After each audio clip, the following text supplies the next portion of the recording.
Hi, this is Chad with Spearhead. Thanks for joining me. We are coming around on the web portion of our relationship machine. We've talked about strategy and positioning. We've talked about the function of sales, contact management, offers, and now we're on to the website. And you know, this web, again, this is a fully integrated sales and marketing system. So sales has helped us identify the contacts that we currently have and want, suspects, leads, the different stages of relationships that they're at. They've also helped us identify the types of contacts that we want to attract. Those are the people that are going to come through promotion. So if we're out advertising, we're going to drive those to our website. They're going to inform us as to what we should offer them, right? Things of value, things that are relevant. Those offers obviously connect to the people we're trying to target, but they also have to connect to our website. Those offers need to get out onto the website, and we're going to use the web platform as our tool, and we're going to think of it as our virtual you, the virtual company. So my goal here in this video is to give you three main categories of things to think about, and then I'm going to give you some sub-items to consider as far as what I think needs to be in place for you to have a successful website. The three things that I have in mind, the first one is your site needs to be modern. And what I mean by modern is, you know, certainly it's, you could use words like it's trendy, it's in fashion, it's following modern communication styles. You know, you can see some old websites out there where frankly the content really isn't too bad. It's just that they're so dated, right, by the design of the site and by the way that the content is presented. You can tell that it's 5, 6, 7, 8, maybe even 8, 9, 10 years old, and it just gives the visitor the feeling that, wow, I'm not sure if I'm really looking at a very up-to-date site.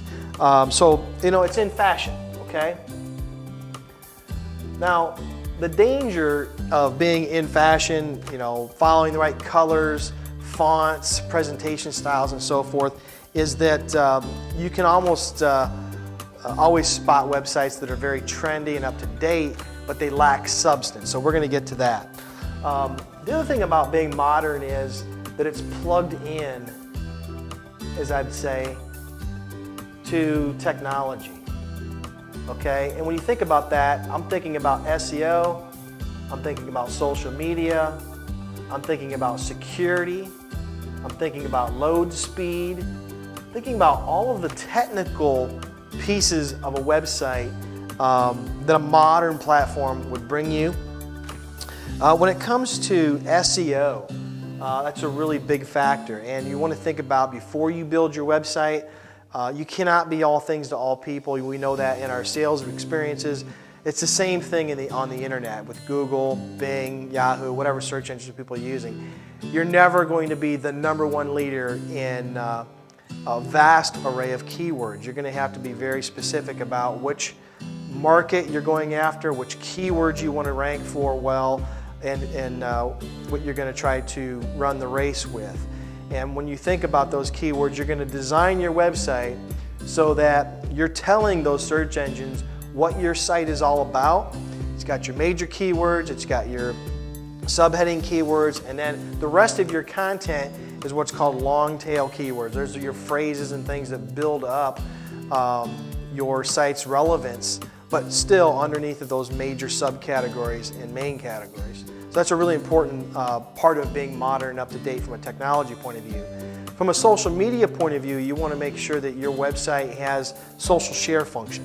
So it's easy for people to share your content, whether it be on Facebook, LinkedIn, Twitter, might also use text messaging if they're on mobile, or email, okay?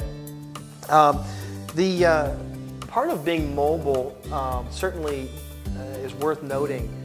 We've seen in the last few years our business-to-business clients, their web visitors used to be just 2-3% mobile users. Now they're 30-40% mobile users.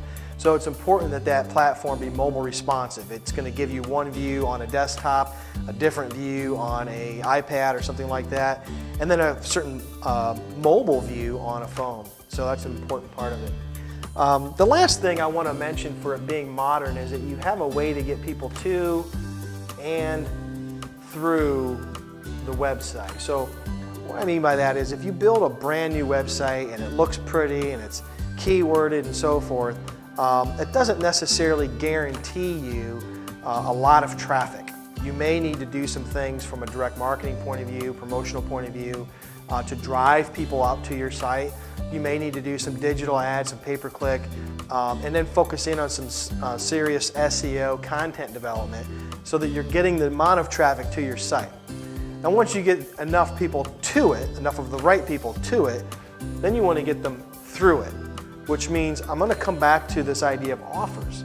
Whether it's a free sample, a report, a white paper, a consultation, an ROI calculator, whatever it might be, you're going to put a smart form, as we call them, from Ontraport, or a form on your website, and you're going to ask them to give you their information in exchange for receiving that offer, okay? That's what I mean by through. That's a conversion. So when you think about your website, I've seen it so many times where people sit down and they start sketching out the homepage. And they start laying out the navigation and they start saying, I'm going to have this page and that page. When you think about it from a web visitor's point of view, the best conversion pages out there are the landing pages. It's the page that people first land on your website. And if you're strategic about how you're getting people to your website, through keyword optimization, through direct marketing, through promotion, you're not sending them to your homepage. You're sending them to a landing page, and that page is offering them something, and you convert that lead, meaning if you don't currently have their contact information, they're going to give it to you in order to get what you've offered them. So that's really the three sub-points of being modern. It's fashionable, it's plugged into technology, and you have a structure to get people to and through it. Now, I guess another element maybe of being modern, but I want to make it a clear category, is that it's up to date, okay? And by up to date, I mean this idea of no more set it and forget it, okay? Where you go through a web project, you get all these people in your organization, engineers, salespeople, customer service people, you name it, all involved in this big project, and you politically negotiate what gets priority, what the navigation is going to be, and what this on page is going to have, what that page is going to have, and it turns into a 6-month, 12-month big project, and all of a sudden, I got the site done, don't touch it, right? Because it took us forever to agree on what we're going to put there. That is the wrong idea. What you're trying to do is serve your contacts, your market well. And we know that we have people that are in our database currently. We know that there's people out in the world that we don't have in there yet. We have to continually keep our site up to date. So I'm going to say, if not weekly, at least monthly, go through the site and make sure that your offers, things like event pages, are up to date. If you had an event in September, and now your event's over, go back to that page, put a summary of how well the event went, throw some pictures on there, but take the sign-up form off. Take the we're announcing our event coming up language off. Do a summary recap of it. That's a way to keep that up to date. Keep your contact information, your about us, your leadership team, all that kind of stuff fresh and up to date. The idea of these offers going up, new offers should be coming out on a regular enough basis, if not monthly, at least quarterly, okay? And those offers need to be put out on the website. That's the real meat and potatoes behind how we're going to continue to keep people engaged, keep them nurtured with us, and track their reaction to our offers so that salespeople have a reason to follow up that's meaningful and relevant. It's based on what the contacts in our database actually did, what content they actually looked at. So that's important. And then also, you want to make sure that you're bringing down the offers that are no longer relevant. Maybe they were just not a hit. Maybe they're just old. You're not going to do that sample anymore. Make sure you get that page off, or do a redirect from your old offer to your new offer. So that's a part of it. And then the last part of it is what I'm going to call no strings attached content. And this sort of content is the raw material. It's video, it's photography, it's copywriting, it's reports, it's featured projects, It's things that you're going to continue to publish on your website to your marketplace with no strings attached. They're going to come to it and it's publicly visible. You don't have to have them give you information in order to get to it. You're going to keyword this stuff. You're going to follow SEO best practices as you create this content. It's what's going to continue to keep you in a leadership position for those keywords that you've told Google you care about. And that's not just a Google thing, that's a marketplace thing. So if you tell your marketplace that you have the solution for a specific opportunity or threat in their world, then this is your opportunity to continue to show that and demonstrate that to the world. So you're going to publish that on your website, no strings attached. The last thing I want you to think about with your website is the digital footprint. And by digital footprint, we're looking at Google Analytics. That's going to give us all the information we need to know about pages visited, time on site, bounce rates, flow through the site. They have an excellent little flow diagram that shows you where people land, what pages they go to from there, and then what pages they go to from there. On a monthly basis, sit down with that report, look at it, and try to understand how you can optimize your site better, continue to make it better, continue to improve it. The second piece of tracking is the database. I'm thinking about forms that are filled out. You want those to your database. You're looking at tracked links specifically on your website and also in your promotions that you can track so that when people actually hit your web page, fill out a form, come into your database, you know exactly what digital ad they came from. If there are specific links on your site, specific links on your pages that you want to track, we can do that as well.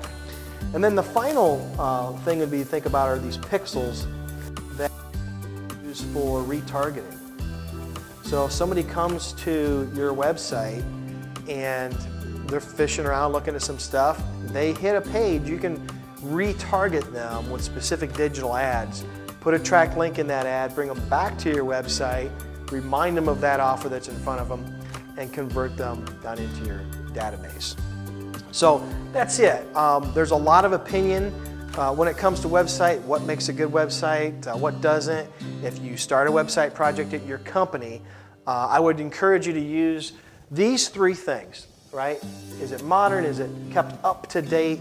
And does it give us a digital footprint? And then within those, for it being modern, is it fashionable? Is it plugged into technology? Do we have a strategy to get people to and through it? Being up to date, do we, on a weekly or monthly basis, at a bare minimum, keep our site up to date? Are we offering new things on a regular enough basis? Are we taking down the old offers? Are we publishing enough no strings attached content that demonstrates we're a leader and what we're talking about? And then the third part, this digital footprint. Are we analyzing the Google Analytics? Are we studying the database tracking that we have at our fingertips? And are we using technology such as retargeting to our benefit? And if it does those things, if it achieves what I call the target, and it's on time and it's on budget and fits what you're trying to accomplish, then I think you've got a pretty good website. That's all for now. We're going to pick this back up and finalize our relationship machine model as we talk about promotion. Thank you for your time.